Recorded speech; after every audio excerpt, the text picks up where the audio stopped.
एक बार गौतम बुद्ध अपने कुछ शिष्यों के साथ एक नदी के किनारे से गुजर रहे थे। शाम का समय था। डूबता हुआ सूरज अपनी लालिमा से वातावरण को मंत्रमुग्ध कर रहा था। बुद्ध ने देखा कि कुछ बच्चे नदी के किनारे पड़ी गीली मिट्टी से छोटे छोटे घर बना रहे थे।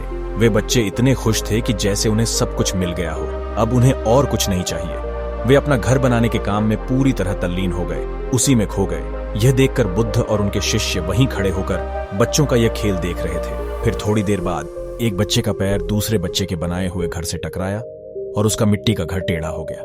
दूसरा बच्चा चिल्लाया, तुमने क्या किया? तुम्हें पता है मैंने इसे कितनी मेहनत से बनाया है। आज के बाद तुम मेरे मित्र नहीं हो। तुम्हारी और मेरी दोस्ती खत्म हो गई है। थोड़ी देर बाद बच्चों की माँ आती है, जो नदी में कपड़े धो रही थी, और आकर कहती है, चलो अब शाम हो गई है, तो चलो घर चलें। इतना सुनते ही वे सभी बच्चे अपने बनाए मिट्टी के घरों पर कूद पड़े और उन्हें तोड़ने लगे।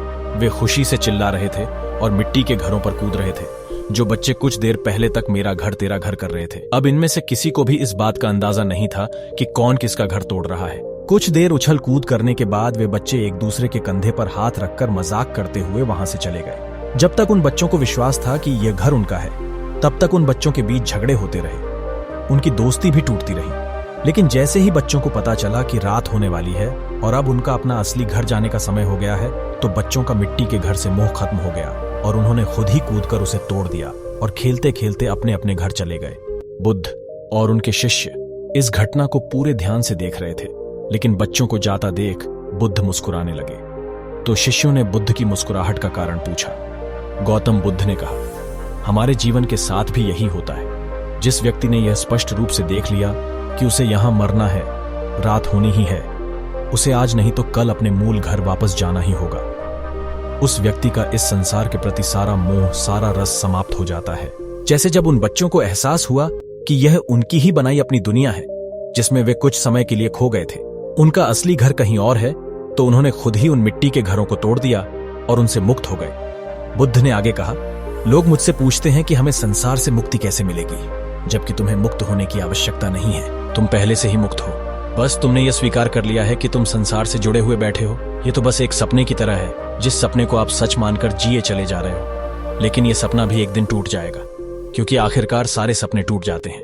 यह भी टूट जाएगा। जब तक वे बच्चे उन मिट्टी के घरों से जुड़े हुए थे, उन्हें अपना मानते थे, तब तक उनमें यह डर रहता था कि कहीं वे टूट न जाए, कोई उन्हें नुकसान न पहुंचा दे। लेकिन जैसे ही रात होती है, उन बच्चों का उनके असली घर जाने का समय आता है। उनका उन मिट्टी के घरों के प्रति सारा भय और प्रेम समाप्त हो जाता है। ये जिंदगी भी ऐसी ही है। वो सारी चीजें जिनके लिए तुम डरे हुए रहते हो, चिंतित रहते हो, जिनसे आप जुड़ाव महसूस करते हैं, वो सब बस एक सपना है जिसमें तुम जिए चले जा रहे हो, और ये सपना किसी भी पल टूट सकता है। वो चीजें और जिन्हें तुम अपना समझते हो, वे तुम्हारे हैं ही नहीं। ये सिर्फ तुम्हारा भ्रम है, और दुनिया में लाखों लोगों का यह भ्रम हर रोज टूटता है। तुम्हारा भी टूटेगा। बुद्ध ने थोड़ा गंभीरता से कहा, सबसे महत्वपूर्ण बात यह है कि यह जीवन एक सपना तो है, लेकिन साथ ही साथ यह सत्य को जानने का एक अवसर भी है। अब यह आप पर निर्भर है कि आप इस अवसर को चिंता या तनाव में बिताना चाहते हैं या किसी सार्थक प्रयास में। क्योंकि एक बात तो तय है कि हम सभी हर गुजरते पल के साथ अपनी मौत के करीब पहुंच रहे हैं, और एक न एक दिन हम सभी को इसका सामना करना ही पड़ेगा। अगर आप इस जीवन को इस नजरिए से देख सकें, तो दुनिया की कोई परेशानी, कोई दुख आपको परेशान या बेचैन नहीं कर पाएगा। आपके मन के अशांत होने का एक ही कारण है, सत्य को न देख पाना। सत्य क्या है कि खुशी और आनंद हमारे अंदर ही है, लेकिन हम उसे बाहर की चीजों में और दूसरे लोगों में ढूंढते रहते हैं और दुखी होते रहते हैं। सच तो यह है कि खुशी उसमें नहीं जो हमें मिलता है, बल्कि उसमें है जो अभी हमारे पास है।